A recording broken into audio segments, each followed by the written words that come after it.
The last time Karen Keshura was on a C-5A Galaxy, the long war in Vietnam was coming to an end. It was a different kind of homecoming flight. At just 7 months old, Keshura was one among hundreds of orphan Vietnamese children aboard the aircraft heading to meet their new families in America. Keshura's flight was the first of several under what would later become known as President Gerald Ford's Operation Babylift. Just minutes after takeoff, a malfunction caused the cargo doors to blow out and the rapid decompression inside the aircraft. Ultimately, the pilot was forced to crash land the plane filled with passengers. And I came over here in 1975 on President Ford's Babylift, which was an initiative that the United States had put together to get some of the babies out. And my parents went through Friends of Children, and they're an organization that helped with all kinds of outside country adoptions. So my mother was unable to have any other children after my sister, so they started the process of adopting a baby. And it took 3 years. And initially they had, once they went through all the paperwork, they had gotten notification that I would arrive in 4 months. So I'm almost like an Amazon, modern day Amazon baby. You got a picture in the mail, basically, said, do you want her? And then they went through all the paperwork and all that kind of stuff, but the war accelerated and Saigon was ready to fall. So basically there was a push that instead of 4 months, you literally had maybe 4 weeks. Well, they'd heard about the crash and they weren't sure where really I fell on that spectrum. So for a couple of days, everybody was kind of like, what's going on?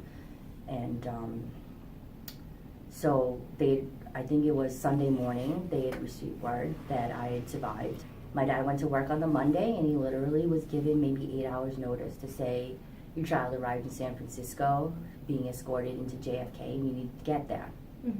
I don't know if it was necessarily survivor's guilt, but I just never liked to talk about it, Keshura said. A lot of lives were lost, a lot of babies were lost. Keshura was traveling in the upper troop compartment, which remained largely intact. Despite the rest of the airplane's devastation after the crash landing, she and more than 150 children, Air Force personnel, and civilians survived the crash, but many did not. Aside from a binder full of photos and news clippings, Keshura never really dug too deep into her Vietnamese roots or what happened that day. I did maintain a sense of humor about it, but I was a baby. I came over at 7 months, so for me, I've always just been me, a Keshura, American, for lack of a better term, so I didn't know anything different. So I didn't have this compulsion to find more, to maybe find a survivor, or anything like that. So maybe that's part of why I've never really delved into more of the story.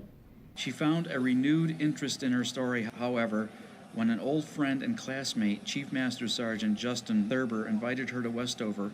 Being the maintenance superintendent of a C-5 base, I thought, what a weird connection. And it's a nice connection, though, because you sit there and you're like, I had someone that's distinctly affected by a C-5, and I'm the maintenance superintendent at a C-5 base. And the other thing, as I did research, I found out it was a C-5A model. They have some reasons why it crashed or whatever, and it was maintenance related. So I said, you know what, we have a C-5A that's leaving. It's going to be the last one in the Air Force inventory. It's going to the boneyard next month. And I said, well, maybe I'll invite her up. And that was kind of tough for me to do. It was kind of tough. I talked to PA about it. I said, hey, listen, I have a friend. They're like, oh, if she wants to come in, have her come in, because I want to get authorization to have you come up. But, for me it was difficult because I knew you for a while. And like I said, never knowing that happened, I was kind of, I don't know how you felt about it. Keshura graciously accepted Thurber's invitation to Westover, despite his hesitation to dive into an aspect of his friend's personal life that she had always kept to herself. This visit brought about my desire to know more, Keshura said. When I came here, I didn't just want to look at the planes. I wanted to be more than that. I wanted to connect with it. Emotion overcame Keshura as she and a group of her family members and friends climbed up the ladder to the troop compartment inside the C-5A. This closes that chapter for me.